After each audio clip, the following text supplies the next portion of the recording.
British intelligence relied not just on agents, but on blanket surveillance, in particular in the border areas of South Armagh.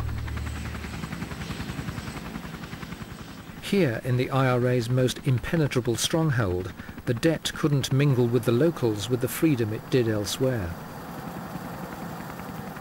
In order to watch their movements, increasingly sophisticated technology took over, not just from the air, but also on the ground. Did you monitor IRA suspects on the other side of the border? Yes, we did. One particular one, yes. Which we were watching him for some 2 years. 2 years? 2 years.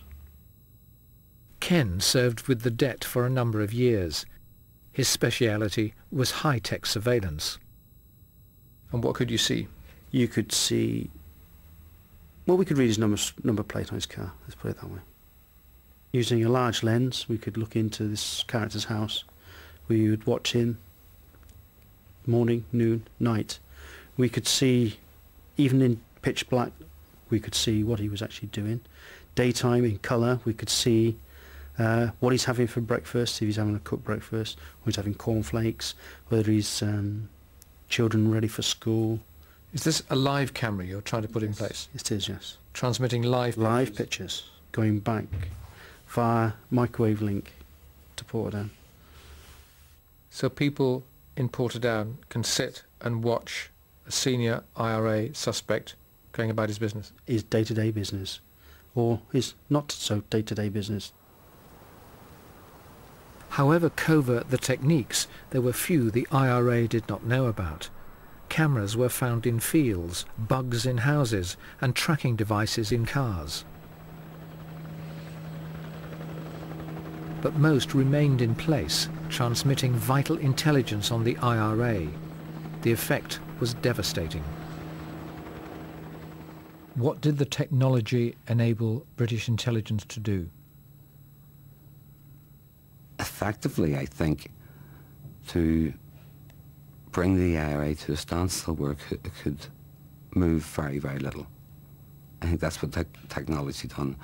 That's what the intelligence services were able to do. I think they were able to effectively stop the IRA. I'm not saying defeat the IRA, but certainly effectively to stop it. Contain them. To contain it, yeah. By the early 90s, British intelligence had dealt the IRA a series of crushing blows. The policy of attrition and containment was paying off. The IRA's leadership knew it now had a choice: to carry on killing and dying, or talk. Why did the IRA decide to talk? I think for a whole range of reasons. I think in terms of those who headed the Republican movement, there was a realization that if they cannot be defeated by military means alone, then neither can they win by military means alone. I think prominent IRA people came to the conclusion that the British military regime could not be defeated, though there had to be negotiations, and that was the only way through it. Did the operations of the police and the army, in particular the covert units of both, force the IRA down that road? I think undoubtedly that was a factor in the equation. It wasn't the only factor, but I think it was a very important factor. There were many reasons why the IRA finally decided to come to the negotiating table, although there's no doubt that the undercover operations of British intelligence did play a powerful part in that process. But what must not be forgotten is that after the hunger strike and the election of its leader, Bobby Sands, to Westminster, the IRA intended to go down that road anyway, through its political wing, Sinn Féin. The conclusion we came to was that terrorism would end when the terrorists decide to end it. That meant trying to show to the terrorists that their existing policy of, as Jerry Adams put it, the Armalite and the ballot box was mistaken, and that the Armalite should be put on one side, and if the terrorists wanted to make progress, they could not make progress through a terrorist campaign, but Republicans could make progress through using the political process. And that was the essence of the emerging strategy at the end of the 80s.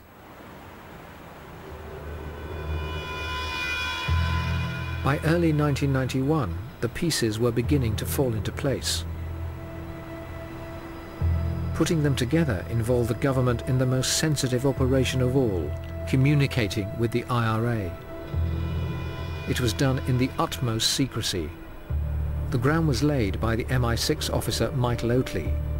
He'd negotiated the IRA ceasefire in the mid-70s and helped end the first hunger strike. He now re-emerged from the shadows. It did seem during 1990, 1991 early part that that there might be a mood developing within the provisional leadership where a political strategy as an alternative to violence might be something that they would consider pursuing. So Martin McGuinness agreed to meet me in Northern Ireland. How did Martin McGuinness strike you? Well, I hadn't met him before, and I was very considerably impressed by his firmness of manner. I thought he was obviously an intelligent interlocutor, in some ways, rather like talking to a middle-ranking British Army officer of one of the tougher regiments like the Paras or the SAS. Although Oatley had not been authorised to meet McGuinness, he told the government what he had done. MI5 then officially took over. In 1993, the government received a dramatic message, allegedly from McGuinness himself. It said, "The conflict is over, but we need your advice on how to end it." It had to be taken extremely seriously and certainly not dismissed. Equally, it was important not to fall into a trap if a sensible analysis suggested that there might be one. So it was looked at extremely carefully and explored. But the secret exchanges ended when the IRA bombed a fish shop on the Protestant Shankill Road. Their target was loyalist paramilitaries thought to be meeting upstairs. They were not. 10 people died in the blast, including one of the bombers.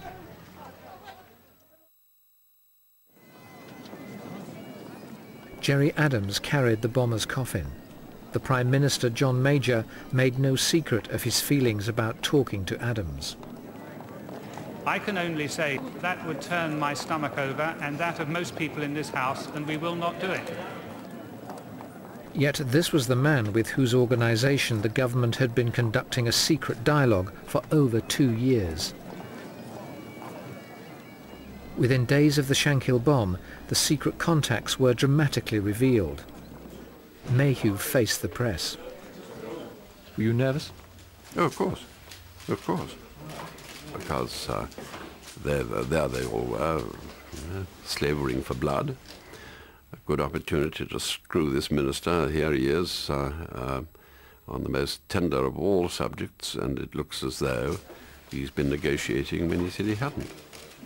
Nobody has been authorized to undertake talks or negotiations on behalf of the government with the IRA, with Sinn Féin, with any organization that undertakes terrorism, undertakes violence for political purposes. Perfectly true, I said we hadn't been negotiating. I never said that there had been no conversation of any sort. And so that was a very difficult time. After much further bloodletting on both sides, the IRA finally declared a ceasefire. The loyalist paramilitaries soon followed suit. But the government was not convinced that the IRA was sincere and demanded assurances that its ceasefire was permanent.